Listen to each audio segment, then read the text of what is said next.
Hey, Governor Ron Desantis is stepping up to the microphone. Let's go ahead and go to the command center. It looks like he's ready to speak.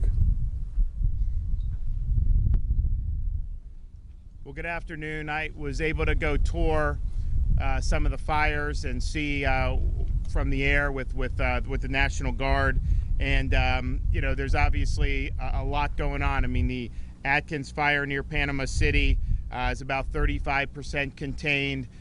They have been using these Chinooks that we brought with the Florida National Guard, so they're dumping an extremely large amount of water, and it's had really positive effects at keeping that thing contained.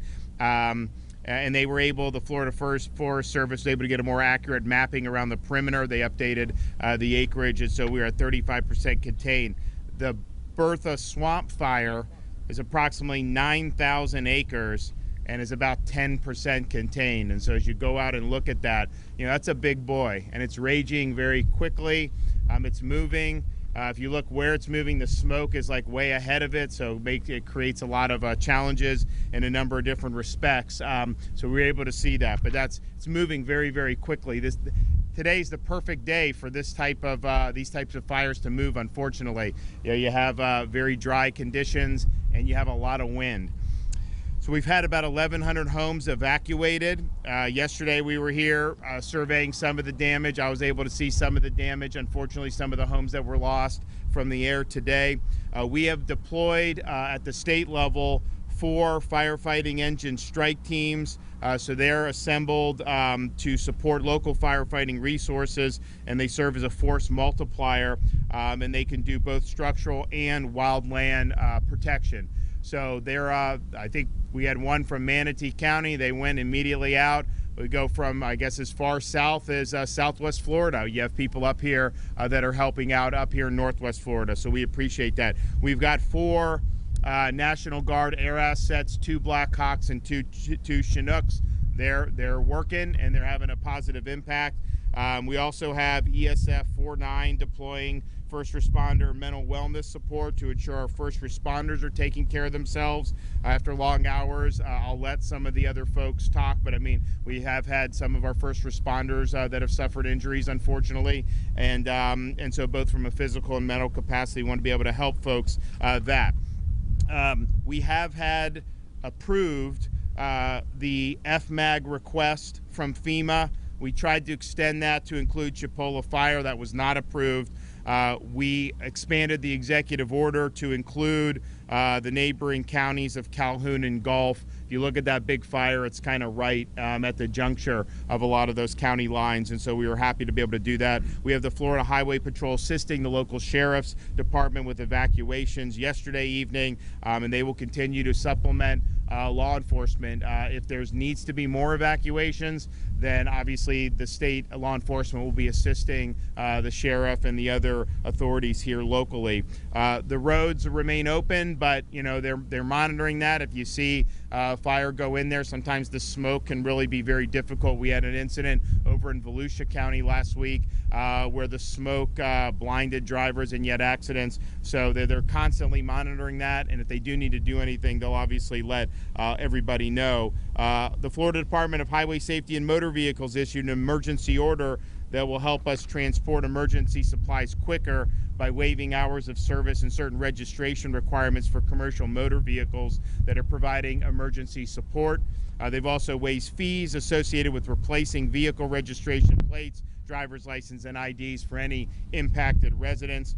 We have a number of staff from Florida Department of Emergency Management here to be able to help to respond to needs, and we are working with really all hands on deck to be able to mitigate this. And it's a really, really significant, certainly multiple fires, a major fire, you know, out there that we were able to see. I want to thank everybody again for all their hard work. I can tell you, looking from above shows you an even probably starker contrast between areas that you know, had the support and what would have happened if they didn't. I mean, there were unfortunately some houses that would be lost in a given neighborhood, but then there'd be all these other houses that were right there that were saved. And so we appreciate everybody's effort to be able to protect people's property and to be able to protect people's lives. All right, we've got a number of folks here with us today. I've got Kevin Guthrie, as the director of the Division of Emergency Management for the state of Florida. Our CFO, Jimmy Petronis. General James Eifert is our Adjutant General for the Florida National Guard.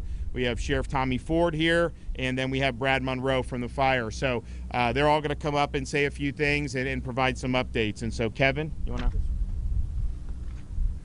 Again, thank you very much, Governor, for your leadership. CFO, thank you as well. It's certainly been a united effort here with state agencies between the CFO's office and getting mutual aid assets to the Florida National Guard, to the Florida Department of Agricultural and Consumer Services, FWC, FHP.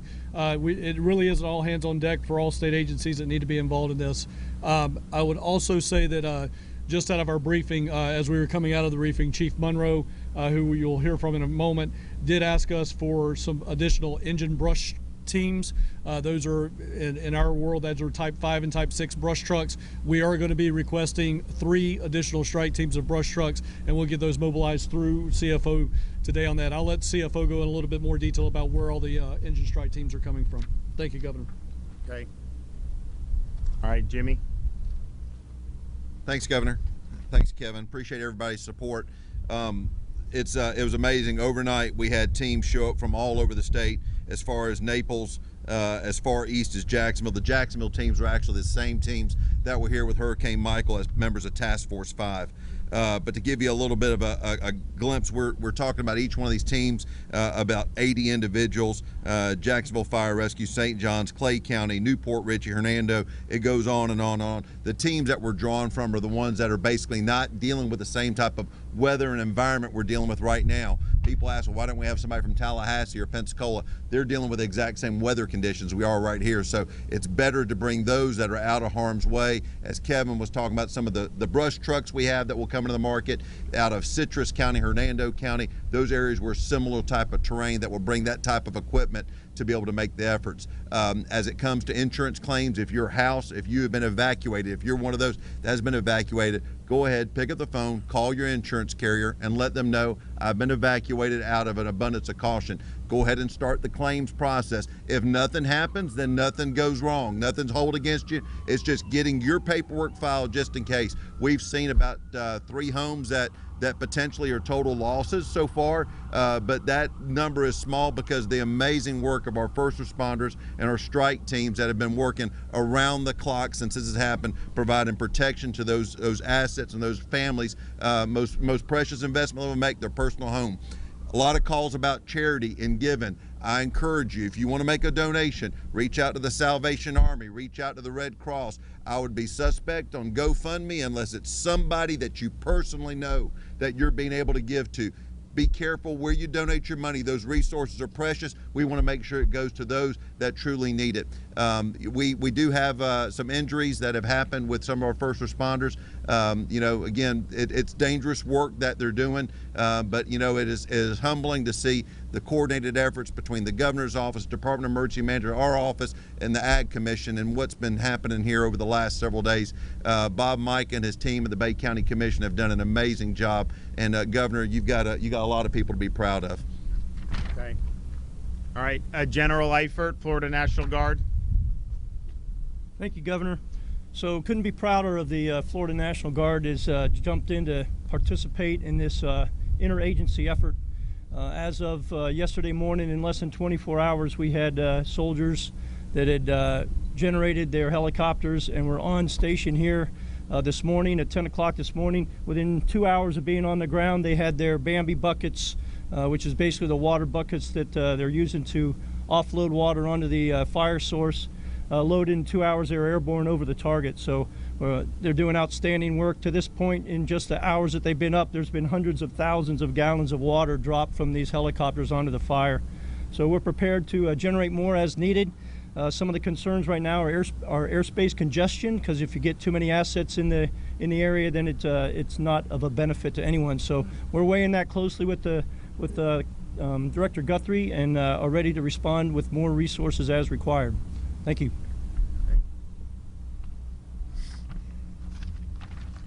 We'd like to have Sheriff Tommy Ford come up. Thank you, Governor.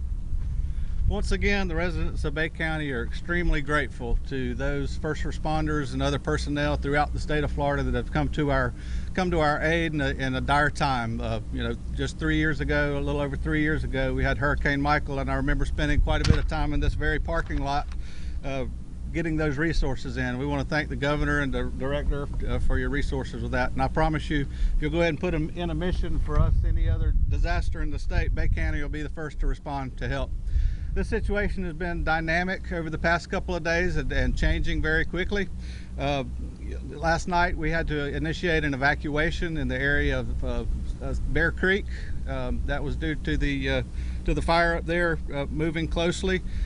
We've had to initiate some additional evacuations today due to a fire in the area of Tram Road. And to quote my lieutenant that called about 10 minutes ago, said the Chinooks are amazing. They were actually really a game changer on that fire. That was the fire that resulted in the Sims nursing home evacuation, but the two Chinooks were able to get in there and dump a lot of water.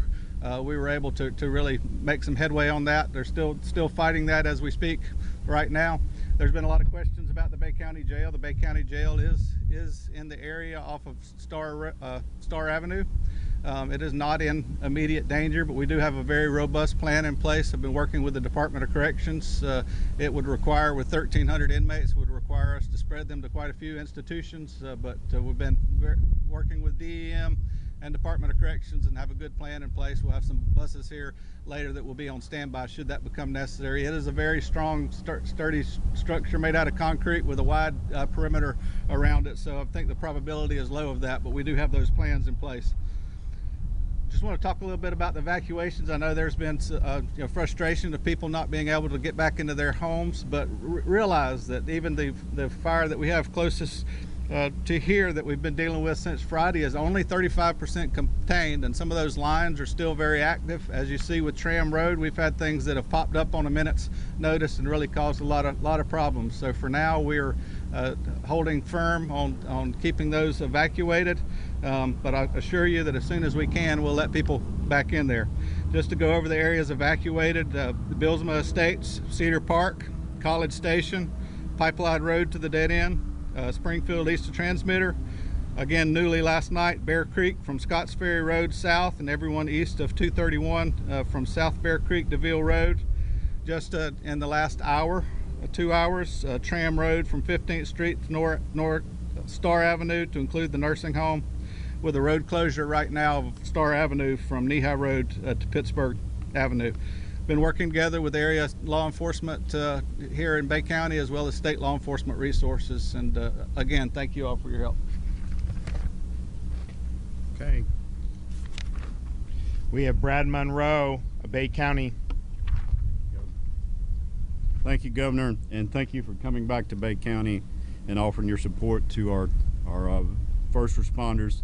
An incredible effort has been made over the last few days by our local first responders and now by our strike teams. We have lots of our folks who are returning to the field that were out there fighting fires just a day or so ago.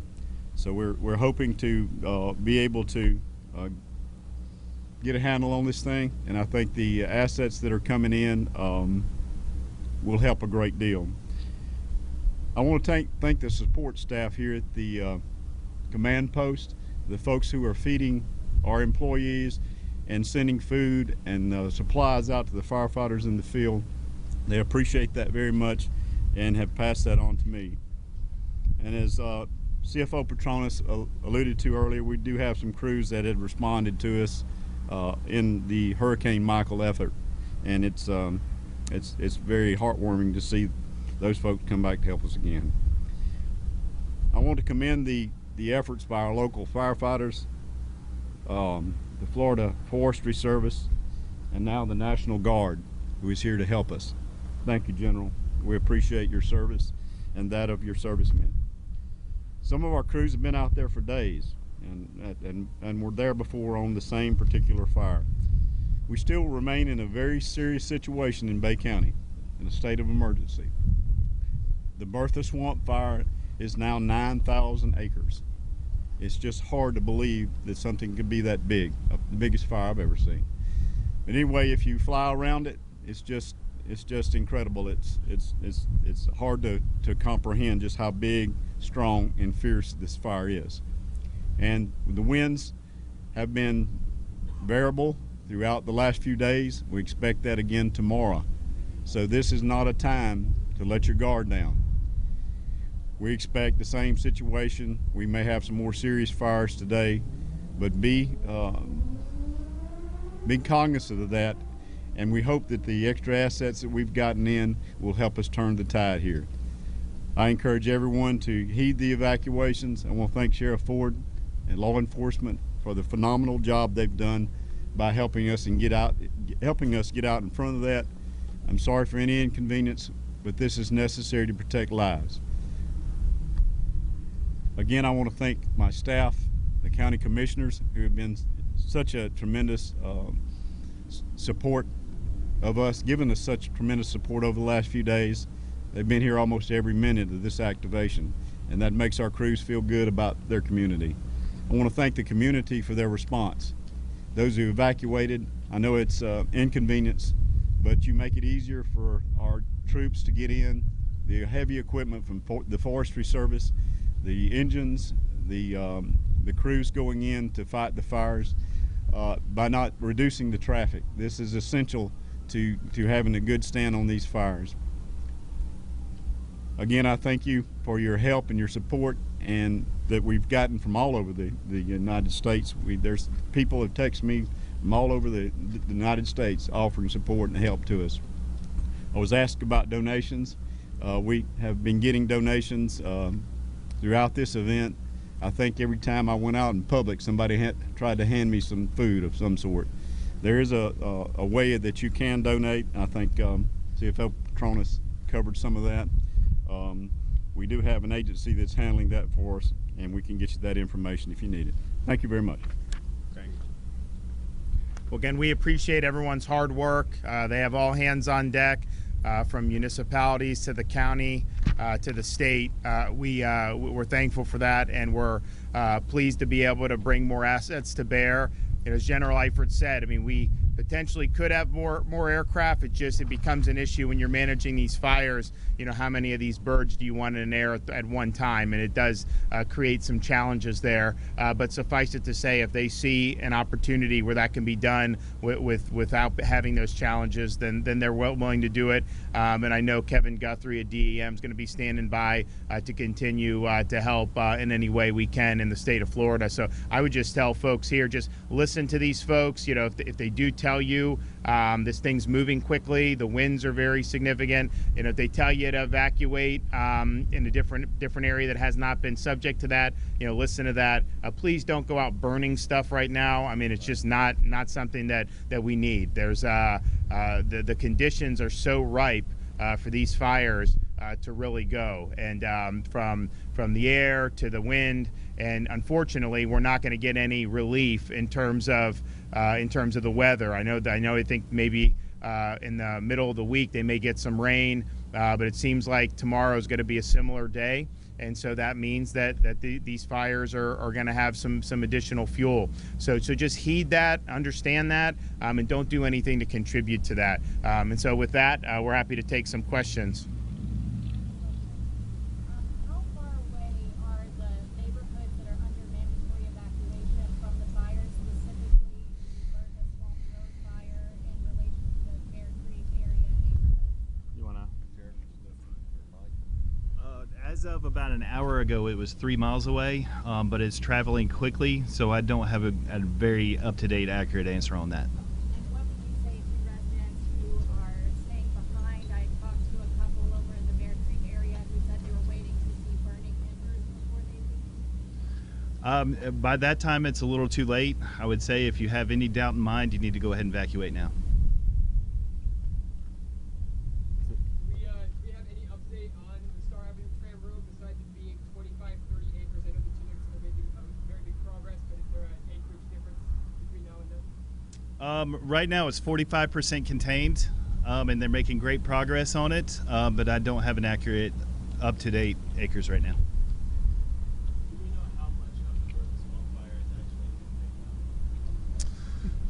That's a good question. I'd have to look at the map a little bit better. I would. It's 9,000 acres right now. I would imagine it's a couple of thousand acres in Bay County.